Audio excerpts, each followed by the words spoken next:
बिस्मिल्लाहिर्रहमानिर्रहीम। आज का जो हमारा टॉपिक है ये treatment of bill of exchange हम ओवरऑल टॉपिक कर रहे हैं और डिसऑनर केस जो है इसको अब हमने स्टार्ट किया है। पिछली जो चार प्रॉब्लम थी treatment of bill of exchange के हवाले से, तो वो चार थी ऑनर के केस। लेकिन उसमें पहला जो था उसमें था रिटेन एंड ऑनर, जिसमें जो ड्रॉयर है वो बिल को अपने पास रख लेता है और जो ड्रॉई है या एक्सेप्टर जो है वो ड्यू डेट पर उसे पेमेंट कर देता है। ये पहला केस था। दूसरा केस जो था वो ये था कि जिसके अंदर आपको ये बताया गया कि जो ड्रॉयर है उसे पैसों की ज़रूरत थी, उसने ड्यू डेट से पहले पैसों को डिस्काउंट करा लिया और जो ड्रॉई था यानी एक्सेप्टर उसने उसको ड्यू डेट पर ऑनर कर दिया। मतलब क्या था कि ड्रॉई की तरफ से एक ही केस चल रहा है ऑनर का। ऑनर से क्या मुराद है? जो HONOR या HONOUR वाला ऑनर है ये मुराद है, मालिक वाला ऑनर की मुराद यहाँ नहीं है। तो यानी वो ऑनर कर रहा है उसको, तो जब इसको वो ऑनर कर देता है तो मीन्स के ड्यू डेट पर पेमेंट हो जाती है। यानी रिटेन के केस में भी पेमेंट कर दी, डिस्काउंट हुआ तब भी उसने ड्यू डेट पर पेमेंट कर दी। वो अलग बात है कि पार्टी चेंज हो जाएगी, हम यूं क्यों ना कह दें कि पे ही चेंज हो गया। ये रिटेन के केस में ड्रॉयर जो है वो पे ही है और जब डिस्काउंट कराएगा तो उसके अंदर जो बैंक है वो पे ही है। पे ही का मतलब है जिसको पेमेंट करनी है। तो पहले वो जिसके पास बिल होगा ऑब्वियसली उसको वो पेमेंट करेगा, चाहे वो एंडोर्स हुआ है या चाहे वो बेरर बिल है, व्हाट्सएवर जो भी केस है इसके अंदर, तो उसको पेमेंट वो करेगा तो वो पे ही होगा। अगर वो एंडोर्स कर देता है तो एंडोर्सी, जिसको बिल एंडोर्स कर किया गया है उसको वो पेमेंट करेगा, ड्रॉई या एक्सेप्टर उसको पेमेंट कर देगा। और चौथा था सेंड फॉर कलेक्शन, उसके अंदर वो बैंक को सेंड फॉर कलेक्शन का मतलब है यानी बैंक को उसने भेजा, तो वो भी बैंक के पास बिल है और उसमें वो बैंक को पेमेंट कर देगा और वो जो ड्रॉयर होगा उसके अकाउंट में आ जाएगी। ये चार केस हम लोगों ने देखे और इन चार केस को अगर आप देख लें तो आईकॉम पार्ट 1 जो कि principle of accounting by Suhail Afzal book है, उसकी आप प्रॉब्लम नंबर 1, 2, 3, 4, 5 एंड 6 जो पहली 6 प्रॉब्लम है उसको आप कर सकते हैं। पहले जो 4 हैं वो तो यही केसेस हैं 1 बाय 1। पांचवी और जो छठी है उसके अंदर ये सारे केस मर्ज होकर आ गए हैं। जो सारे केस हैं ये मर्ज होकर उसके अंदर आ गए हैं, उससे कोई प्रॉब्लम नहीं है। अब ये जो डिसऑनर वाला केस है इसकी भी इसी तरीके से 4 वीडियोस होंगी। मतलब रिटेन करेगा और वो ड्यू डेट पर पेमेंट नहीं करेगा, डिसऑनर हो जाएगा। और वो डिस्काउंट कराएगा, फिर वो डिसऑनर हो जाएगा। और वो एंडोर्स उसने किया और वो डिसऑनर हो गया बिल, और सेंड फॉर कलेक्शन किया और डिसऑनर हो गया। इन 4 के ऊपर नेक्स्ट जो 6 वीडियो जो प्रॉब्लम्स हैं वो आप कर पाओगे principal of accounting Icom part 1 की। तो उसमें 7वीं से लेकर 12वीं तक यही प्रॉब्लम है, जिसमें 8 तक जो है वो तो एक एक केस है और उसके बाद जो है 9 तक, प्रॉबेबली 9 तक जो है ये यही केस दिए गए हैं और उसके बाद बल्कि 10 तक ये केस हैं। 7वां, 8वां, 9वां और 10वां, ये 10 जो प्रॉब्लम है इसमें एक एक केस है। और आगे अगर आप देखें तो उसमें वो मर्ज हो गए हैं, यानी जो 11वीं और 12वीं प्रॉब्लम है उसमें सारे केस उसने एक साथ दे दिए। तो मतलब 12 तक प्रॉब्लम जो है वो की जा सकती हैं। तो अब ये जो है इस एग्जाम्पल को देखिए, इस एग्जाम्पल के तौर पर आप सारी जो है वो प्रॉब्लम्स कर पाएंगे। तो ख़ास तौर पर अब ये वाला जो केस है, केस आपने याद रखना है। सबसे पहले जब प्रॉब्लम आपके पास आनी है तो सबसे पहले आपने उसका केस आइडेंटिफाई करना है कि कौन सा केस है। मतलब आप पहले तो ये देख लें कि ऑनर का है, डिसऑनर का है, रिन्यूअल का है या रिटायर का है। मतलब ड्रॉई के पॉइंट ऑफ व्यू से पहले देख लें, फिर उसमें से देखें कि ठीक है ऑनर का है तो ऑनर में ड्रॉयर की ने क्या किया है बिल के साथ, वो आपको प्रॉब्लम पड़ते ही समझ आ जाता है। उसके अकॉर्डिंगली फिर आपने एंट्रीज को एक बार थोड़ा सा माइंड में रिवाइज कर लेना और फिर आपने प्रॉब्लम को स्टार्ट कर देना है। आइए एग्जांपल को देखते हैं। वो बात कर रहे हैं on 1 January 2020 A sold goods to B. A ने चीजें बी को बेची हैं for 5000 rupees on credit basis. A ने चीजें 1 जनवरी 2020 को बी को बेच दी 5000 की क्रेडिट बेसिस पर। On the same date A drew a bill for rupees 5000 on B at 2 months. A ने जो है वो बिल ड्रॉ किया है बी पर और 5000 रुपए का और 2 महीनों का है, 2 मंथ्स का ये। अब इसमें देखें कि पहले तो सेल की एंट्री हो जाएगी और दूसरी जो है वो बिल की एंट्री हो जाएगी। तो ये तो उसी तरह जिस तरह पिछले केस में हुआ। अब वो बी ने एक्सेप्ट किया बिल और रिटर्न कर दिया ए को, यहां तक बात तो वही चल गई। अब वो यहां पे कह रहा है on the due date B could not honour his acceptance. B could not honour his acceptance का मतलब वो उसकी अपनी जो उसकी थी उसकी एक्सेप्टेंस को वो ऑनर नहीं कर पाया। तो जब वो ऑनर नहीं कर पाया है तो उसके अकॉर्डिंगली अब हमें क्या देखना है, could not honour his acceptance. And A paid मतलब डिसऑनर हो गया, और A paid ₹20 as noting charges. अब ये जो नोटिंग चार्जेस हैं ये नोटरी पब्लिक को जो पे किए जाते हैं, तो ये वो चार्जेस हैं जब बिल डिसऑनर होगा, तो मतलब ये डील कर रहे होते हैं असल में, जैसे पार्टनरशिप होता है तो उसके अंदर भी इनका एक रोल होता है, इसी के थ्रू से वो सारा कुछ चल रहा होता है कि जहां कोई प्रॉब्लम हो जाए कि कोई डिस्प्यूट आएगा तो फिर इन्होंने इसको रिजॉल्व करना होता है। तो इसके जरिए से आप वैलिडेट करवाते हैं कि वाकई ही जो बिल है वो डिसऑनर हो गया। तो जब वो वैलिडेट करेंगे कि हाँ जी इसके पास इसने पेमेंट नहीं किया, जब वैलिडेट होगा तब आप उसको आगे फिर प्रोसीड करवा सकते हो। तो ये कुछ चार्जेस लेंगे उसको कंफर्मेशन के, तो वो नोटिंग चार्जेस कहलाते हैं जो नोटरी पब्लिक को पे किए जाते हैं। और आगे वो उसने रिक्वायरमेंट क्या कहा है कि give journal entries in the books of A and B, A और बी, क्योंकि रिटेन हुआ है लेकिन हो डिसऑनर गया। तो मतलब इसमें कितनी पार्टीज आएंगी? 2 ही पार्टीज आएंगी, एक ए और एक बी, मतलब एक ड्रॉयर और एक ड्रॉई। या आप यूं भी कह सकते हो कि एक सेलर और एक बायर, इस तरीके से। या आप यूं भी कह सकते हो कि ड्रॉयर और एक्सेप्टर। तो ये रिलेटेड टर्म्स हैं जो कि हमने शुरू की वीडियोस में आपको बताया हुआ है। अच्छा, अब इसमें ना सिर्फ इंपॉर्टेंट बात जो नोट करने वाली है वो ये है कि ये जो नोटिंग चार्जेस होते हैं इसको सिर्फ देखना है थोड़ा सा इसके पॉइंट ऑफ व्यू से। अच्छा, अब एक बात तो ये है कि ये नोटिंग चार्जेस जो है वो बिल ऑफ एक्सचेंज में कहाँ पर आते हैं? यूजुअली कहाँ पे होता है? जब बिल डिसऑनर हो जाएगा तो उसमें नोटिंग चार्जेस आएंगे। अब ये जरूरी नहीं है कि हर प्रॉब्लम जो आप कर रहे हो उसके अंदर नोटिंग चार्जेस आए, ये जरूरी नहीं है। हर प्रॉब्लम में जरूरी नहीं है कि नोटिंग चार्जेस हो, लेकिन अगर डिसऑनर हुआ है तो उसमें यूजुअली नोटिंग चार्जेस होते हैं। अगर उसने दिए हैं तो आप उसकी एंट्री पास करोगे, नहीं दिए तो फिर एंट्री पास नहीं करेंगे। तो बात यहाँ पर आ जाती है। अब इसमें अगर आप देखें तो जैसे प्रिंसिपल ऑफ अकाउंटिंग की जो बुक है सुहेल अफजल की, उसमें अगर देखा जाए तो 7वीं और 8वीं जो प्रॉब्लम है वो यही है, रिटेन और डिसऑनर की, दोनों यही है, यही केस है। लेकिन पहले वाली जो 7वीं है उसने नोटिंग चार्जेस नहीं दिए और 8वीं में उसने नोटिंग चार्जेस दिए हुए हैं, तो ठीक है, आप उसके अकॉर्डिंगली कर लेना। तो एनी हाउ, अब इसमें जो इंपॉर्टेंट बात अब मैं आपको बताने जा रहा हूं उसको आपने गौर से समझना है। वो ये है कि जो नोटिंग चार्जेस होते हैं ये एक्सपेंस किसके हैं, एक बात आपने ये देखनी है, और दूसरी बात ये देखनी है कि इसके अंदर जो पेमेंट करनी है तो वो पेमेंट किसने करनी है। तो ये 2 इंपॉर्टेंट बातें हैं इसके अंदर।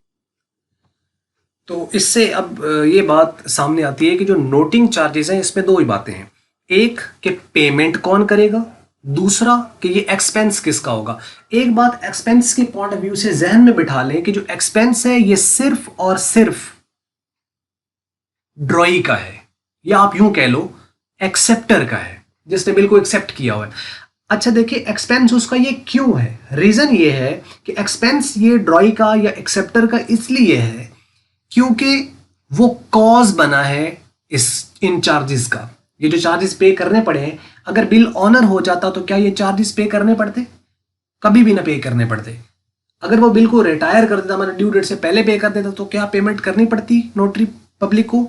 फिर भी नहीं करनी पड़नी थी। रिन्यू करा लेता तो तब भी ये ना होता। इसका मतलब है कि जब उसने ड्यू डेट पर पेमेंट करने से इनकार कर दिया तो तभी तो आई नोटरी पब्लिक, और तभी नोटरी पब्लिक आई है तो तभी ये एक्सपेंस आए हैं। तो पेमेंट और चीज है, जहन में रखिएगा, पेमेंट और चीज है, और यानी फौरी जो पेमेंट है, और एक्सपेंस और चीज है। एक्सपेंस ये किसका है? एक्सपेंस ये सिर्फ और सिर्फ ड्रॉई का है। ड्रॉई से क्या मुराद है? यानी जो एक्सेप्टर है ये उसका एक्सपेंस है, तो उसकी बुक्स में ये एक्सपेंस के नाम से आएगा, नोटिंग चार्जेस के नाम से, और क्योंकि एक्सपेंस है तो डेबिट होना है। और ये पेमेंट उसने अगर कर दी है जिसको करनी थी, अल्टीमेटली उसने ड्रॉयर को करनी है, तो फिर तो ठीक है। और अगर उसने नहीं किया तो फिर वो उसके ऊपर लाइबिलिटी है कि ये पेमेंट भी वो करेगा। ये तो एक्सपेंस के पॉइंट ऑफ व्यू से क्लियर हो गया कि मतलब ये किसका एक्सपेंस है? ड्रॉई का। तो जिसका एक्सपेंस है उसकी बुक्स में ये नाम से आएगा। बाकी सबने कैश पे करना है। मतलब क्या हुआ कि जिसके पास बिल है उसने फौरी पेमेंट उसी ने करनी है, उसी ने पेमेंट करनी है इसकी नोटिंग चार्जेस की पेमेंट। फॉर एग्जांपल, अगर ड्रॉयर जो है उसने इसको अपने पास रिटेन किया है, अगर उसने रिटेन किया है तो इसकी जो पेमेंट करेगा वो ड्रॉयर करेगा, मतलब उसी के पास बिल था, रिटेन किया हुआ था। अगर उसने इसको डिस्काउंट करा लिया है तो फिर ये इसकी पेमेंट कौन करेगा? बैंक करेगा। लेकिन क्या बैंक ने कर दी तो खत्म? नहीं, बैंक ने पेमेंट फौरी तौर पे तो कर दी नोटरी पब्लिक को, लेकिन बैंक के ये एक्सपेंस नहीं है। वो ये चार्जेस किससे लेगा? वो पीछे पेमेंट रिसीव करेगा जिसने बिल को डिस्काउंट कराया है, मतलब ड्रॉयर ने। तो अल्टीमेटली ड्रॉयर बैंक को पे कर देगा, नोटरी पब्लिक को पे करेगा बैंक, और ये चार्जेस वो लेगा ड्रॉयर से। तो ड्रॉयर किससे लेगा? ड्रॉयर अल्टीमेटली किससे लेगा?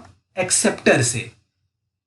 तो एक्सपेंस अब एक्सेप्टर किसी से लेगा नहीं, एक्सेप्टर आगे किसी से नहीं लेगा, क्योंकि उसका एक्सपेंस है, उसको अपना एक्सपेंस रिकॉर्ड कर लेगा। यानी अब एंडोर्स के केस में आप देख लें, अगर बिल एंडोर्स हुआ है तो पहली पार्टी को अगर एंडोर्समेंट हुई है और बिल डिसऑनर हो जाता है तो अब उस एंडोर्सी जो है जिसको बिल एंडोर्स हुआ उसने पेमेंट की होगी, वो अब पेमेंट तो उसने कर दी नोटरी पब्लिक को, लेकिन वो रिसीव किससे करेगा, जिसने एंडोर्स किया था बिल को, यानी एंडोर्सर से वो पेमेंट ले लेगा। हो सकता है एक पर्सन से दूसरे पर्सन को एंडोर्स हुआ, दूसरे से तीसरे को एंडोर्स हुआ, तीसरे से चौथे को एंडोर्स, चौथे के पास जब बिल था तो वो डिसऑनर हो गया। अब चौथे ने पेमेंट की होगी नोटरी पब्लिक को, उसने पेमेंट लेनी है तीसरे से, तीसरे ने पेमेंट लेनी है दूसरे से, दूसरे ने पेमेंट लेनी है अल्टीमेटली पहले से, जो कि कौन है, ड्रॉयर। तो मतलब फाइनली पेमेंट कौन करता है, इनकी ड्रॉयर, और एक्सपेंस किसका बनता है, ड्रॉई का, और अल्टीमेटली फिर वो डिस्चार्ज करेगा अपने ऊपर जो भी इसकी लाइबिलिटी होगी। ये बात अगर आपको समझ लग गई है तो अब काम आसान है, आगे कुछ नहीं है। इसी बात को थोड़ा सा समझना था जो कि पहली वीडियो के अंदर अक्सर थोड़ा सा हो जाता है, तो इसको अगर आपने समझ लिया तो आइए अब शुरू करते हैं। देखिए पहला क्या हुआ है, 1 जनवरी 2020 को ए ने चीजें बी को बेचे, तो एज बुक्स हम बनाएंगे तो इसके अंदर ये डेट आ जाएगी 1 जनवरी की, और बी को चीजें बेचे तो बी से पैसे लेने और सेल्स हो गई है, तो मतलब B account to sales account being the goods sold to B on credit 5-5 हजार रुपए की आपके पास आ गए डेबिट में और क्रेडिट में, ये आपको समझ लग गया।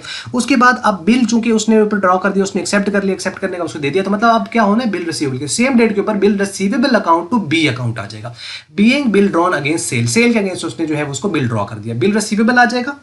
जब भी वो एक्सेप्ट कर लेता है तो मतलब ये एंट्री पास होती है इसके अंदर, ये ड्रॉयर रिसीवेबल की एंट्री पास करता है और जो ड्रॉई होता है वो पेएबल की एंट्री पास करता है। तो अब यहाँ पे देखें बी खत्म हो जाएगा यहाँ पे, क्योंकि बी जो है वो अकाउंट था पहले डेबिट, अब ये क्रेडिट हो जाएगा, तो बी से कैंसिल, तो एंट्री क्या बच गई, bill receivable account to sale account बच गई ना, क्योंकि बी तो कैंसिल हो गया बीच में से, मतलब बिल की बेस पे पैसे लेने, अकाउंट की बेस पर पैसे नहीं लेने, यानी उसका पर्सनल अकाउंट यहाँ पे जो भी पर्सन होगा वो खत्म हो जाएगा। अच्छा तीसरे नंबर पे अब क्या हुआ है, ड्यू डेट आई जो कि 4 मार्च बनती है।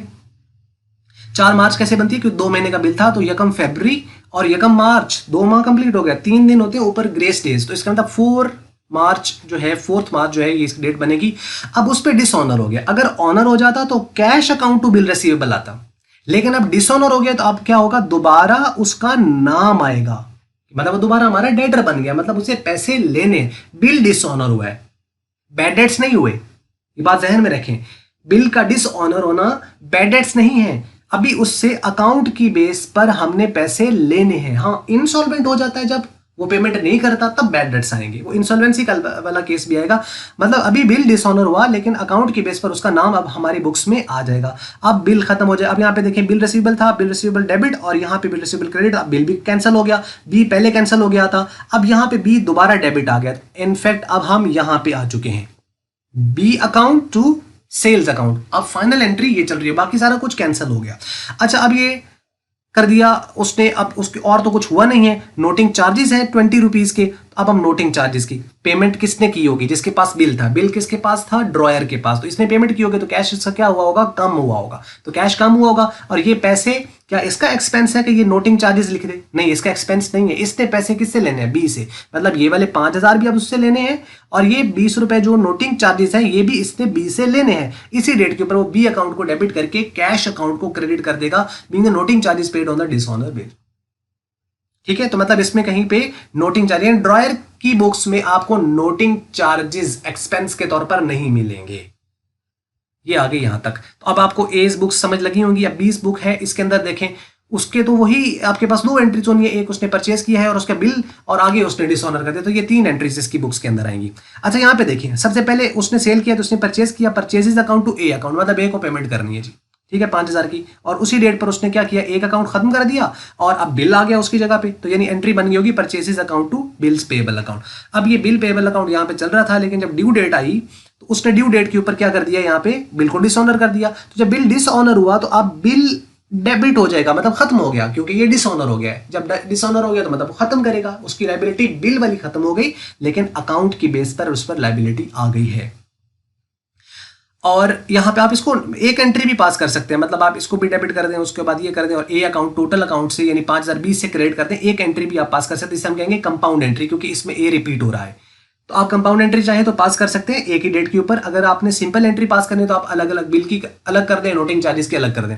अच्छा यहाँ पे देखिए, ये बात समझ लगी कि ए खत्म हो गया यहाँ पे और बिल पेबल आ गया, यानी ये कैंसिल हुआ और अब ए जो है ये क्रेडिट हुआ, मतलब ए को पैसे उसने देने हैं। अब ये जो नोटिंग चार्जेस है ये भी इसने दिए नहीं है, देने हैं, तो मतलब ए को ये क्या करेगा, क्रेडिट, मतलब इस पर लायबिलिटी बढ़ गई। लेकिन अब ये क्या करे, यहां डेबिट किसको करे, डेबिट करेगा ये उन चार्जेस को, क्योंकि इसने तो किसी से लेने नहीं है ना, अगर इसने किसी से लेने होते तो फिर उसको करता।